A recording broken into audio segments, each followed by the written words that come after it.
All right, everybody, we're back with Week 3 NFL predictions, and it's been a tough 2 weeks so far this year. We've had some picks that we thought were some sure things, and there's been some surprises. So, as people have commented on Facebook, letting us know. Yeah. So, let's see. Thursday, starting the game week off this week on Thursday. You got the Jets at the Browns. I'm gonna pick the Browns. I'm gonna pick the Browns too. I think the Jets the Browns are actually playing good. The Browns look like a pretty solid team like the past 2 weeks, and the Jets looked a little dysfunctional this past week, despite a really good Week 1 performance. Let's see. Moving on to Sunday, we got the Saints at the Falcons. Probably gonna pick the Saints. Yeah, definitely. I'm gonna pick the Saints. I'm gonna pick Atlanta. I liked what they did against the Panthers the other day. They ran well. They had decent pass rush and good. They dominated the line of scrimmage on both sides of the ball. If they can run the ball like they did, they'll probably end up winning. But I'm going to pick the Saints. I think it'll be a very high score. They purely dominated the line of scrimmage on both sides of the ball, and plus I think it's in Atlanta. That's what it says here. Yeah, it is. Let's see. We got the Packers at the Redskins.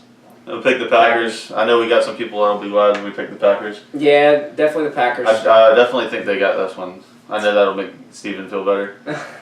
He wasn't happy.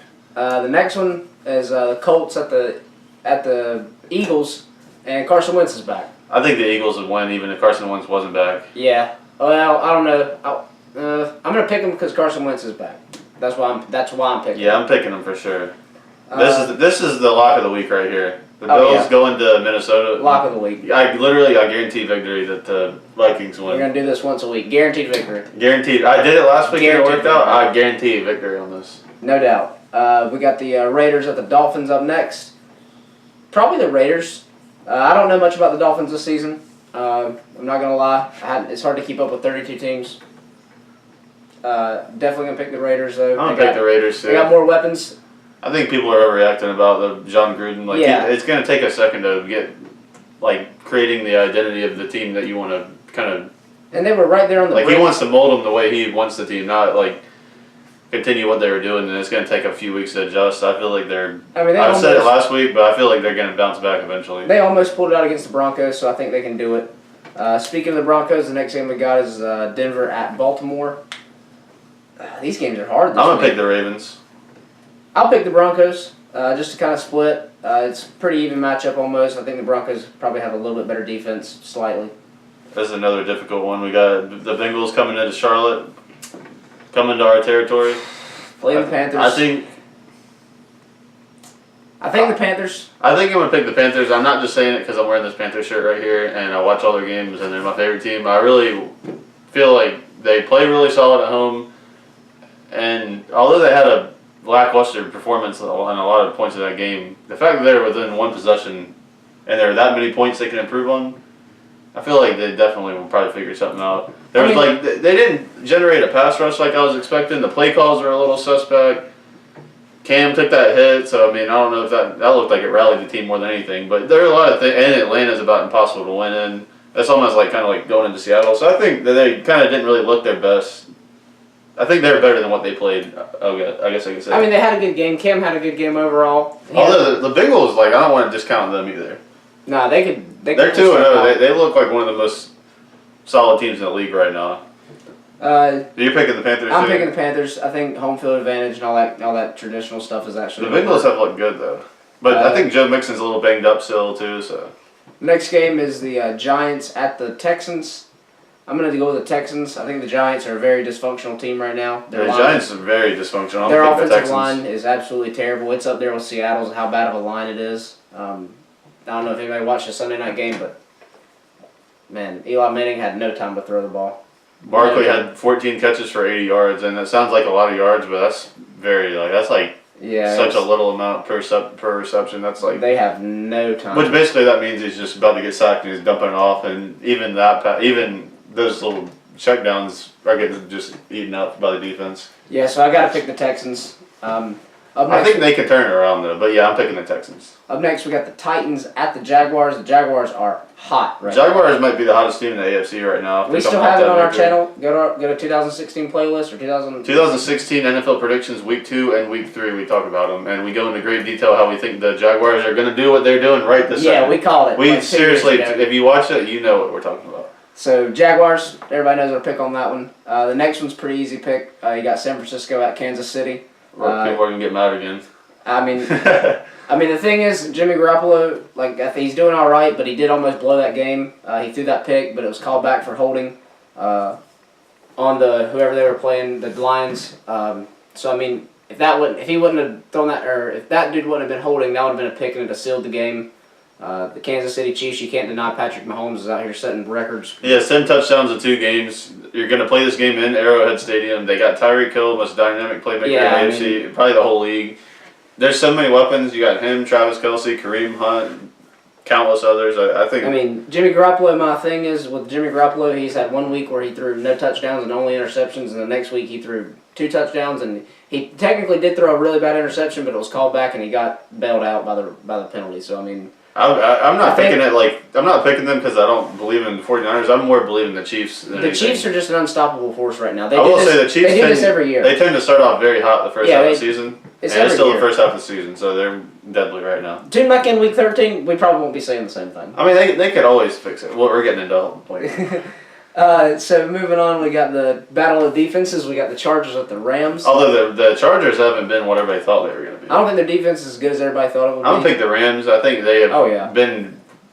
I don't want to say as good as advertised, but definitely closer than what the Chargers. Everybody was saying the Chargers were going to get just X amount of sacks and all this stuff, and the Rams had a lot of hype too, but they've lived up to it, and they got a lot of playmakers on offense. The Rams are tearing it up. You got to pick the Rams. They're at home. They got that.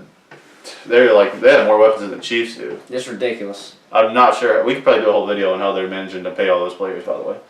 Up next, we got the Cowboys at the Seattle Seahawks. This is probably the toughest decision of the week. Cowboys. We talked about this earlier. I think I'm going to pick the Seahawks. I just feel like they're going to pull it off, even though I think, as you guys, I picked the Cowboys last week. I don't want to be getting any Cowboys comments about how I don't believe in them. I picked them I picked them week 2, and I was a little concerned they might give us some problems week 1, but I think the Seahawks, I don't know, I just see them bouncing back. That's the only reason. I'm going to pick them because I think Seattle might have the worst line in the NFL, offensive line. They got literally guys who just never heard of. For me, this game's if you're forcing me to choose, I did not have a confident pick either way, but I'll pick the Seahawks if you're making me. Yeah, I'm going to definitely have to stick with my Cowboys. Not my Cowboys, the Cowboys. My Cowboys pick. No. The next one. That's what you meant. The next one.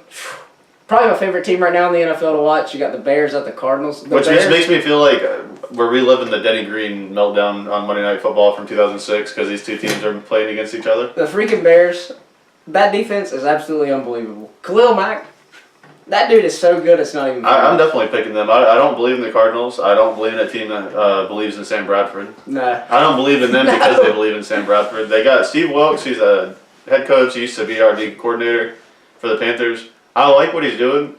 I think it's going to take time to, get what he wants to do, going in Arizona, and I think the Bears are more they look like they're in the right direction. Yeah, the Bears' defense is winning them games right now. Their offense not so much. It's kind of like a trial and error right now. I like what's his name? Not just Khalil Mack. I like Fuller on the outside. I think he's phenomenal. They have a lot of good playmakers. Danny Trevathan, I like him a lot. Who else? They got a bunch of good defensive playmakers. Sunday night, we got the Patriots at the Lions. Patriots, I guarantee victory on this. The Patriots are First of all, you don't want to play them after they get I don't want to say an embarrassing loss because it was only 9 points, but if you watch that game, it felt like an embarrassing loss until the end. I mean, they only had 3 points in the first half. Matt Patricia, he's about to get absolutely outcoached. He used to be their D coordinator, which, by the way, they were the last. They were ranked 30th or less, almost the whole year last year, and he's their D4, and he doesn't even call the plays, by the way. Bill Belichick does. Just go look at history of Bill Belichick playing people who worked for him. Just go look at the history. I mean, the only person I can think of, and he's a player, so that doesn't count. But it's not good. They beat them. There's no real coaches that have had any any type of decent success against them. Moving on, let's see. Monday night game, we got the Steelers. This is a hard one for me. We got Steelers at Tampa Bay. At some point, you got to say, when did the Buccaneers surge at the beginning of the season, slow down? But also, it's the Steelers are they're not the Steelers this year. Well, Antonio Brown's not coming to practice this week, and all right, you got 2 playmakers that are each the captains of the defense or offense, and they pretty much are the offense runs through them, and one of them hasn't showed up yet. One of them sitting here looks like he might do something similar. We don't. Not good if you're a fan. I'm just gonna pick Tampa Bay. Right, I'm picking Tampa Bay literally just because of that. I don't think they're the more talented team. I do think they're gonna eventually kind of like return to come back down to earth. Yeah, like I don't want to say return to form because I do think that they're playing so well that I don't think they're gonna suck or anything. But I don't think they're gonna be. I think we can all agree they're not going to be doing what they have been doing. Yeah, I think with all the dysfunction in Pittsburgh, you just got to go with Tampa Bay as a safe. Although James Conner, as my fantasy team will show you, he's doing good. He is filling in that role nicely. But it's a hard week, hard picks this week, really hard picks. A lot of close matchups, I think. It'll be a good week. Be sure to check everything out. Interview is coming out. Let's see, this will be out probably Tuesday night, Wednesday morning. We are filming this. What time is it? Nobody even knows. Yeah, it's. We're filming this. The interview will be out Wednesday night. A new interview, another Last Chance You. If you like Last Chance You, you'll like this. You'll like this one. This is my personal favorite character off Last Chance You. And it's a surprise. That's all we're telling you. And also, we don't want to tell you just in case it ends up not happening. So, be sure to check it out. Things could fall through. You never know. But right now, everything's looking good. We like to not get our hopes up. We like to pretend like it won't happen until it does. So. Be sure to check everything out. Tune in next week. Let us know what you think about the picks. See you next time.